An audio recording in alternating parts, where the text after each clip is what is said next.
Sepertinya Pigai ingin mengulang kasus kerusuhan di Manokwari bulan Agustus 2019 lalu karena kata-kata monyet yang ditujukan kepada mahasiswa Papua di Surabaya. Waktu itu 13 orang aliansi mahasiswa Papua pendukung Papua Merdeka bentrok dengan warga Surabaya. Nah, saat bentrok itulah keluar kata-kata monyet dari salah seorang warga Surabaya sebagai bentuk kekesalan. Makian monyet ini kemudian dibesarkan skalanya oleh kelompok pendukung Papua Merdeka sebagai bentuk rasisme. Benny Wenda dan Veronica Koman menyiram bensin sehingga akhirnya terjadilah kerusuhan di Manokwari. Untungnya kerusuhan itu tidak membesar dan polisi berhasil menangani situasi. Papua masih aman sampai sekarang. Isu rasisme memang sedang dibangun oleh kelompok pendukung Papua Merdeka. Isu rasisme ini diperkuat oleh negara kecil yang hanya seluas 12 km atau sebesar Pulau Maluku saja yang bernama Vanuatu. Vanuatu berulang kali menyatakan di sidang PBB kalau ras Papua tidak mewakili ras umum di Indonesia karena ras Papua adalah ras Melanesia. Jadi Papua punya hak untuk memisahkan diri dari Indonesia. Tentu Vanuatu nggak akan pernah berani ngomong begitu kalau nggak didukung oleh negara maju.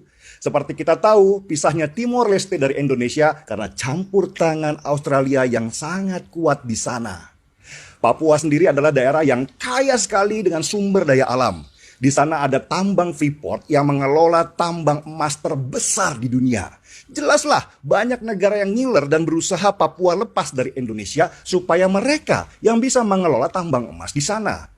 Karena segala macam cara untuk memisahkan Papua nggak berhasil, akhirnya mereka memakai isu rasisme supaya warga Papua memberontak dan memisahkan diri dari Indonesia.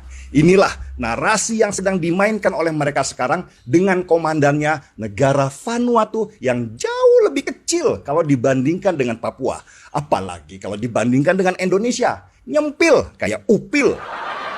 Sampai di sini sudah paham kan? Oke, kita teruskan. Natalius Pigai, kalau kita lihat apa yang dilakukannya beberapa waktu ini, memang sedang memancing-mancing supaya ada pernyataan rasis seperti kata monyet yang sudah terjadi. Dan dia akan memperluas makian ke dirinya pribadi itu ke wilayah Sara. Hampir saja dia berhasil ketika seseorang bernama Ambrosius Nababan menyandingkan fotonya Pigai dengan gorila. Untung polisi bergerak cepat dengan menangkap Nababan sehingga isu Sara tidak berhasil digoreng besar-besaran. Pigai gagal dalam misinya. Dia cuma dapat ikan peri doang padahal berharap dapat paus raksasa. Nah, kasus Abu Janda ini adalah misi kedua. Pigai berhasil menjerat kembali orang yang sedang emosi ke dirinya. Jebakan Batman, Pigai memakan korban baru. Dan ini bagus untuk dibesarkan karena Abu Janda punya follower di media sosial yang jauh lebih banyak dari Nababan. Jadi beritanya sudah pasti bisa besar. Dan Pigai seperti biasa bertingkah seperti orang alim dengan bilang ke media-media bahwa dia tidak akan melaporkan orang-orang yang membulinya. Tapi Pigai terus-menerus mengarahkan tweetnya Abu Janda itu ke arah rasisme supaya masyarakat Papua terpantik untuk membuat kerusuhan yang sama seperti tahun 2019 lalu. Dan di satu sisi, dia meminjam tangan orang lain untuk melaporkan Abu Janda ke polisi. Gayung pun bersambut. Ketua DPP KNPI yang sedang cari panggung supaya namanya besar dan dikenal dan bisa dimanfaatkan untuk karir politiknya dia, melihat situasi ini sebagai amunisi yang sangat bagus. Dia langsung dengan gagah perkasa melapor ke Bareskrim dengan tuduhan bahwa Abu Janda sudah menyebarkan kebencian atas nama Sara. Kamera media pun langsung mengarah kepada dia dan ketua DPP KNPI itu menikmati sorotan yang sejak lama dia idam-idamkan. Akhirnya orang kenal saya juga. Begitu mungkin kata dia dalam hatinya. Saya sendiri secara pribadi gak pernah setuju dengan apapun yang bersifat menyinggung Sara. Saya juga tidak suka dengan tweet kasar dari Abu Janda ke Natalius Pigai. Itu gak elegan buat saya.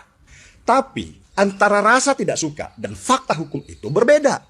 Hukum punya bahasa sendiri yang tidak pakai perasaan, tetapi bukti yang kuat. Dan saya rasa, meski berhasil menjebak Abu Janda ke pertarungan isu rasisme, tetapi Natalius Pigai dan si ketua itu kurang pintar rupanya. Di mana kurang pintarnya? Saya kasih tahu ya. Pertama, mereka menuntut Abu Janda atas pernyataan rasisme karena kata-kata sudah selesai evolusi itu. Meski kata-kata itu dianggap kasar, Tetapi secara hukum, kata itu tidak ada unsur rasisme sedikit pun. Kenapa? Karena memang seluruh makhluk hidup ini belum selesai berevolusi. Evolusi adalah perubahan bertahap. Pigai belum, Permadi belum, kita semua juga belum selesai berevolusi. Jadi yang salahnya di mana? Yang kedua, kata evolusi itu multitafsir. Bisa evolusi pemikiran, bisa evolusi pandangan, dan tidak selalu berarti evolusi fisik. Unsur hukumnya sangat lemah dan seharusnya tidak bisa diperkarakan. Ketiga, ini yang paling lucu. Yang dihina Pigai, kenapa si ketua KNPI itu yang melapor? Urusan apa si ketua KNPI itu melaporkan perbuatan rasisme terhadap pribadi Pigai? Apa dia kuasa hukumnya? Atau saudara kandungnya? Kalau si ketua KNPI itu tidak bisa membuktikan hubungannya dengan Pigai, ya laporan itu sudah pasti ditolak. Harusnya yang melaporkan adalah Pigai sendiri. Kan dia yang punya masalah merasa dihina secara pribadi.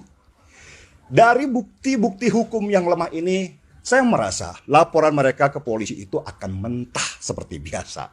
Abu Janda akan memakai kelemahan itu sebagai serangan balik. Bisa saja si ketua KNPI yang melaporkan dia dilaporkan balik karena pencemaran nama baik. Si ketua itu yang malah masuk penjara, bukan Abu Janda. Dari sini kita belajar bahwa tidak boleh sembarangan melaporkan seseorang hanya karena kita tidak suka. Pasal-pasalnya harus kuat dan relevan. Jangan pernah kasih celah.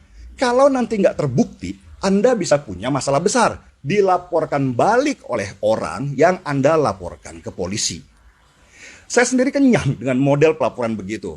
Entah sudah ke berapa puluh kali ya saya dilaporkan. Mulai dari kasus terbunuhnya supporter Persija sampai kasus di Tasikmalaya. Mereka tidak punya bukti kuat sebenarnya, asal melaporkan ke polisi saja. Dan polanya mereka selalu sama. Ketika ternyata laporan mereka ditolak atau tidak diproses, supaya nggak malu-maluin, mereka jumpa pers di media. Terus bilang, saya dipelihara rezim lah, hukum tidak berpihak lah, dan segala macam perkataan. Tapi tidak ada satupun kata-kata dari mereka yang mengakui bahwa, maaf, ternyata laporan kami tidak memenuhi bukti hukum. Gak gentle memang mereka itu. Ada lagi cara mereka yang saya kenal banget. Ketika akhirnya tahu kalau bukti hukum mereka lemah, mereka kemudian bermain opini publik. Kalau di media sosial, mereka bayar buzzer untuk trendingkan tangkap Denny Siregar. Di dunia nyata beda lagi. Mereka biasanya demo terus-menerus di kantor polisi supaya polisi merasa tertekan dan memproses laporan mereka.